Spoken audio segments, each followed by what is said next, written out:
Ma-santé-sexuelle.com, c'est si bon d'agir. Cher Jacques, on parle parfois de l'alchimie dans le couple, dont l'alchimie sexuelle ou simplement la chimie tout court. Que peux-tu en dire? Ben, tout d'abord que c'est vraiment de la chimie, en effet, d'une part, et d'autre part, vraiment des fonctionnements de l'inconscient. On parle souvent en sexologie de critères d'attraction sexuelle.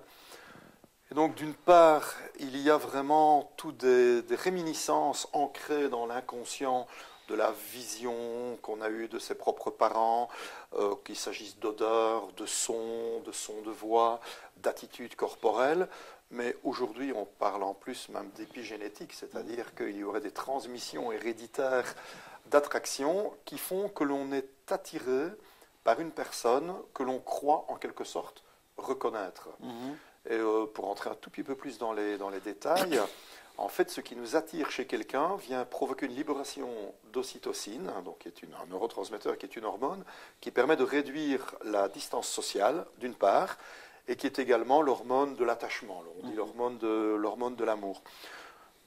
C'est donc le fait de reconnaître, en quelque sorte, des choses que l'on connaît déjà chez un individu, qui vont notamment nous permettre de nous rapprocher de lui, d'entrer dans son cercle intime, et d'avoir ainsi le sentiment de déjà connaître cette personne. On entend souvent des couples dire, oui, quand je l'ai rencontré, on se connaissait 2 heures, j'avais l'impression que ça faisait 5 ans qu'on se connaissait. Si on accepte toutes les hypothèses de l'épigénétique, on pourrait dire qu'on n'a pas l'impression qu'on le connaît depuis plusieurs années, mais peut-être même depuis plusieurs générations. Et que ce serait en sorte une forme d'héritage, en quelque sorte, épigénétique qui nous amène à ressentir de l'attirance et donc du désir, éventuellement, pour autant que la personne corresponde à nos codes d'attraction sexuelle, donc de reconnaître cette personne et d'être attiré par elle en nous sentant notamment en sécurité. Beaucoup de personnes disent, quand je me sens avec lui, avec elle, ça se dit moins, parce que culturellement, ce n'est pas le cas, mais beaucoup de femmes disent, avec lui, je me sens tellement en sécurité. C'est évidemment, ça peut être une illusion, elle n'est pas nécessairement exacte, mais en fait, ce sentiment de sécurité provient du fait de croire ou de reconnaître des éléments chez la dite personne, ce qui vient inhiber le fonctionnement, ou diminuer en tout cas partiellement le fonctionnement de certaines aires cérébrales, et qui viennent donc inhiber le sentiment de peur et de crainte. Or, le premier critère d'attraction sexuelle, c'est d'avoir le sentiment qu'on est en sécurité dans les bras du ou de la partenaire. Est-ce que cela signifierait que s'il n'y a pas une alchimie sexuelle au départ, d'autres sentiments tels l'admiration dans un couple, l'alchimie ne viendrait pas ultérieurement?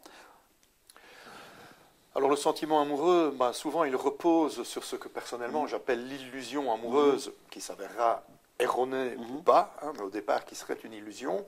Mais on peut évidemment ensuite venir amener un investissement affectif dans la relation qui va soit créer peu à peu cette alchimie, mais le plus souvent, cette alchimie existe au départ, sinon on ne se rencontre pas, on ne se jette pas dans les bras l'un de l'autre.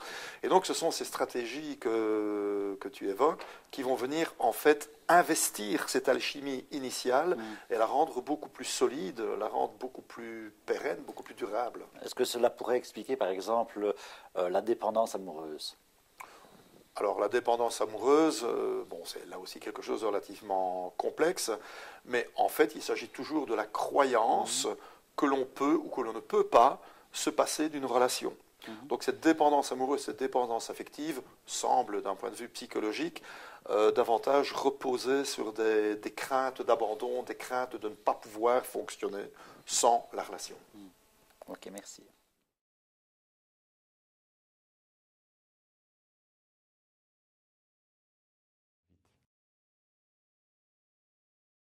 Ma-santé-sexuelle.com, c'est si bon d'agir.